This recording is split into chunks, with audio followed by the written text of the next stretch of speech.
जय शिवाय नमस्तुभ्यम हर हर महादेव। पूज्य गुरु जी की बड़ौदा में 7 दिवसीय शिव प्रसाद शिव महापुराण कथा चल रही है। आज कथा का तीसरा दिन था। आज की कथा में गुरु जी ने जो भी नए उपाय बताए हैं, जानकारी बताई है और पत्र पढ़कर सुनाए हैं और पत्रों के जो भी उपाय हैं उनके बारे में आज के इस छोटे से वीडियो में बताने वाली हूँ। आज की कथा की मुख्य बातें इस छोटे से वीडियो में आपको प्राप्त हो जाएगी, तो वीडियो को आखिरी तक देखते रहें।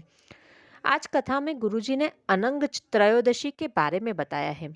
यह मार्गशीर्ष महीने के शुक्ल पक्ष की त्रयोदशी तिथि को मनाई जाती है। अनंग त्रयोदशी के दिन करने वाले दो नए उपाय भी आज गुरुजी ने बताए हैं। इस दिन महादेव ने अपने साड़ू भाई कामदेव को भस्म कर दिया था। कामदेव का शरीर जलकर भस्म हो गया था, तो कामदेव का नाम अनंग हो गया। अनंग त्रयोदशी के दिन जो भगवान शिव और माता सती के साथ कामदेव और रति की पूजा अर्चना करते हैं या उनका स्मरण करके शिवलिंग पर कच्चा दूध समर्पित करते हैं, तो उनके प्रेम संबंध मजबूत होते हैं और इसका फल उन्हें 7 जन्मों तक प्राप्त होता है। पूज्य गुरु जी ने इस दिन करने वाले दो नए उपाय बताए हैं। पहला उपाय, जिन पति पत्नी में बहुत अधिक झगड़े होते हैं, उनमें प्यार नहीं बचा है, उनकी बनती नहीं है, बात तलाक तक पहुंच गई है, या फिर कहीं पति या फिर पत्नी का बाहर कहीं अफेयर चल रहा है, तो अनंग त्रयोदशी के दिन जिस जगह शिवलिंग जलाधारी में रखा होता है, जो उन दोनों का जुड़ाव होता है, उस जगह अपनी उंगली पर कच्चा दूध लेकर भगवान कामदेव, रति, भगवान शिव और माता सती का स्मरण करके नाम लेकर शिवलिंग के आसपास अपनी दूध की उंगली घुमा दें। जो ये उपाय कर लेता है, उन पति पत्नी के बीच कभी विवाद हो ही नहीं सकता है। दूसरा उपाय, अनंग त्रयोदशी के दिन करने वाला, जो भी बच्चे 30 साल के हो गए हैं, 35 साल के हो गए हैं, 40-42 साल के हो गए हैं, उनकी शादी नहीं हो रही है, विवाह पक्का नहीं हो पा रहा है, तो अनंग त्रयोदशी के दिन कामदेव, रति, भगवान शिव और माता सती का स्मरण करके एक बेलपत्र ले और उस बेलपत्र की बीच वाली पत्ती पर कच्चे दूध की एक बिंदी लगाकर वो कच्चे दूध वाली बिंदी वाली बेलपत्र शिवलिंग पर समर्पित कर दें। केवल 3 महीने में उस बच्चे का विवाह पक्का हो जाएगा। जिसका विवाह नहीं हो रहा है, उसी से ये बेलपत्र आपको चढ़वाना है।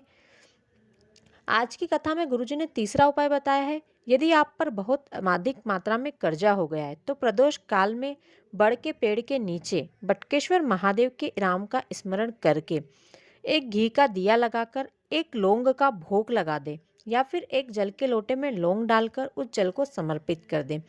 आपका कर्जा चुकाने के व्यवस्था महादेव स्वयं करेंगे। आज की कथा में गुरुजी की पहली जानकारी, जैसे गोपियों के रोम रोम में श्याम समाये थे और उन्हें कृष्ण के दर्शन हुए, हनुमान जी के रोम रोम में राम समाये थे, उन्हें राम के दर्शन हुए, उसी प्रकार यदि हम हमारे रोम रोम में महादेव को बसा लेंगे, तो हमें भी महादेव के दर्शन अवश्य होंगे। आज की कथा में गुरुजी ने सभी पूज्य वृक्षों के बारे में बताया है। उन्होंने कहा है, सभी पूज्य वृक्ष जैसे आंवला, पीपल, बड़, बेलपत्र के नीचे यदि हम कोई भोग लगाते हैं, तो उस प्रसाद को आप खा सकते हैं, लेकिन केवल एक शमीत्र के पेड़ के नीचे चढ़ाया गया प्रसाद खाया नहीं जा सकता। आज की कथा में गुरुजी ने किस पेड़ के नीचे क्या प्रसाद चढ़ाने से हमें क्या फल मिलता है वो बताया है। बड़ के पेड़ के नीचे पूजा करने से, लौंग चढ़ाने से और हल्दी वाला जल चढ़ाने से कर्ज से मुक्ति मिलती है। आंवले के पेड़ के नीचे ताज़ा दूध की ताज़ा मिठाई बनाकर यदि चढ़ाई जाती है, तो हमारे घर में लक्ष्मी की वृद्धि होती है और संपदा की वृद्धि होती है।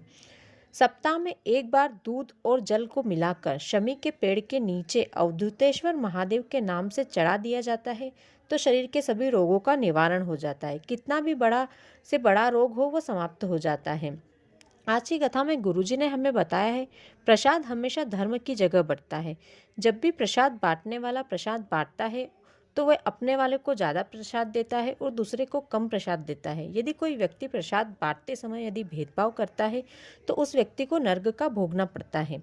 उसी प्रकार स्कंद पुराण में कहा गया है, जब प्रसाद बांटने वाला यदि आवाज लगाकर हाथ लंबा करके किसी को प्रसाद देता है बिना भेदभाव के, तो वो भगवान विष्णु के वैकुंठ में, जहाँ लक्ष्मी जी भगवान विष्णु के लिए भोजन बनाकर रखती है, तो वो भोजन परोसने का सौभाग्य उस प्रसाद बांटने वाले को मिलता है।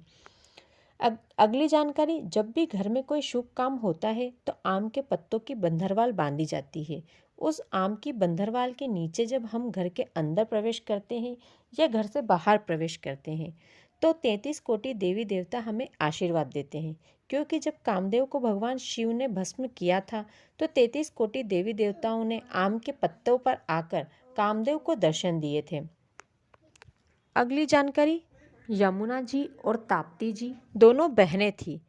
ताप्ती नदी के जल में जब अस्थियां विसर्जित करते हैं तो अगले दिन ही वे अस्थियां भस्म हो जाती है, गायब हो जाती है, वहां नहीं मिलती है। लेकिन ताप्ती नदी के अलावा किसी भी बड़ी नदी में, यमुना जी, गंगा जी या फिर अन्य कोई नदी में यदि हम अस्थियां विसर्जित करते हैं तो वो बहुत दिनों तक रहती है, गलती नहीं है। इसका क्या कारण है वो गुरुजी बैतूल में होने वाली 12 दिसंबर से 18 दिसंबर तक होने वाली ताप्ती शिव महापुराण कथा में बताएंगे। आज की कथा की अगली जानकारी, शिव महापुराण कहती है जितना भक्त मंदिर जाता है उससे ज्यादा भगवान भक्त के द्वार पर खड़े मिलते हैं। आज की कथा का पहला पत्र जो भावना ने मुंबई से लिखा था, वे लिखती हैं, गुरुजी मेरी बेटी कनाडा में रहती है, उसे ब्रेस्ट में गांठ हो गई थी, उसे बहुत तकलीफ हो रही थी, उसका हाथ भी नहीं हिल पा रहा था। उसने वहीं जांच करवाई तो जांच में डॉक्टर ने बताया आपको एक गांठ नहीं है बल्कि आपको 4 गांठें हो चुकी है। डॉक्टर ने ऑपरेशन की बोल दिया। जब बेटी ने मुझे बताया तो मैंने उसे ऑपरेशन करवाने के लिए मना कर दिया और कहा तुम दवाई खाओ और शिवलिंग पर जल चढ़ाओ और बेलपत्र चढ़ाओ और जल झेलकर पियो, बेलपत्र औषधि मांगकर खा लो। लेकिन वहाँ मंदिर नहीं था, वहाँ बेलपत्र नहीं थी, तो मैंने उसे घर में ही रखे शिवलिंग पर जल चढ़ाकर झेलकर पीने को कहा। वह ऐसा ही करने लगी। फिर जब अगली जांच हुई तो डॉक्टर भी हैरान हो गए और कहने लगे आपकी जांच में कोई गठान नहीं आई है, आपकी गठान गल चुकी है। आज की कथा का दूसरा पत्र जो मंजू जी ने औरंगाबाद से लिखा है, वे लिखती है गुरुजी मेरी 5 बेटियां हैं। चौथे नंबर की बेटी गर्भवती थी। उसकी जब सोनोग्राफी करवाई तो गर्भ में बच्चा बिल्कुल नॉर्मल था, बिल्कुल स्वस्थ था, बिल्कुल ठीक था। लेकिन डिलीवरी की डेट आई उसके कुछ समय पहले ही उसे दिक्कत होने लगी और उसे हॉस्पिटल ले गए और डॉक्टर ने ऑपरेशन से बच्चे को बाहर निकालने के लिए बोल दिया। जब बच्चे को ऑपरेशन से बाहर निकाला गया तो बच्चा बिल्कुल हिल नहीं रहा था, वो रोया भी नहीं था, मानो उसमें श्वास ही नहीं थी। डॉक्टर ने फेफड़ों में दिक्कत बताई और हमें दूसरे हॉस्पिटल ले जाने को कहा। जब हम उस बच्चे को लेकर कई हॉस्पिटल में घूमे पर कोई हॉस्पिटल उसे ले नहीं रहा था क्योंकि उसे सांस नहीं थी। फिर मैंने उसे तीसरे नंबर की बेटी को शिवजी पर जल चढ़ाकर झेल कर लाने को कहा और मैं श्री शिवाय मंत्र का जाप करने लगी। मेरी बेटी शिवजी पर चढ़ा हुआ जल लेकर आई और वो जल मैंने उस बच्चे के पूरे शरीर पर लगाया और गुरुजी कुछ समय बाद ही बच्चा रोने लगा। आज शिव का वो प्रसाद हमारे साथ है और बिल्कुल स्वस्थ है। आज की कथा की अगली जानकारी, हमारे जीवन में कभी भी तकलीफ आए, दुख आए, हमें भगवान की भक्ति पर सवाल नहीं करना चाहिए। भगवान की भक्ति हमें छोड़ना नहीं चाहिए क्योंकि हमारे कर्मों का फल तो हमें भोगना ही पड़ता है। हम अगली जानकारी, हमें कभी भी प्रसाद मांगा नहीं जाता, हमें अपने आप मिल जाता है। जो प्रसाद देता है वो हाथ बढ़ाकर देता है।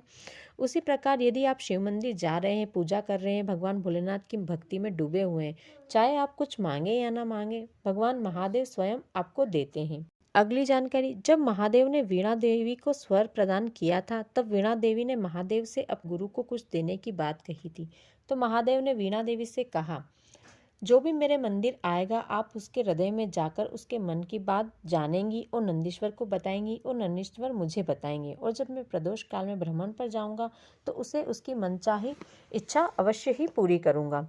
आज की कथा का तीसरा पत्र जो राजा राम जी ने महाराष्ट्र से लिखा था, वे लिखते हैं गुरुजी मेरे ऊपर बहुत अधिक मात्रा में कर्जा हो गया था, मरने तक की नौबत आ गई थी, लेकिन मेरे परिवार वाले आपकी कथा सुनते थे और आपको बहुत मानते थे, तो उन्होंने मुझे बटकेश्वर महादेव का उपाय बताया। मैंने जैसा आपने बताया वैसा ही किया। बड़ के पेड़ के नीचे बटकेश्वर महादेव की पूजा की, चावल हल्दी मिलाकर जल चढ़ाने लगा, फिर वही जल झिलकर लाता और अपने खेत में वो जल छिड़कता।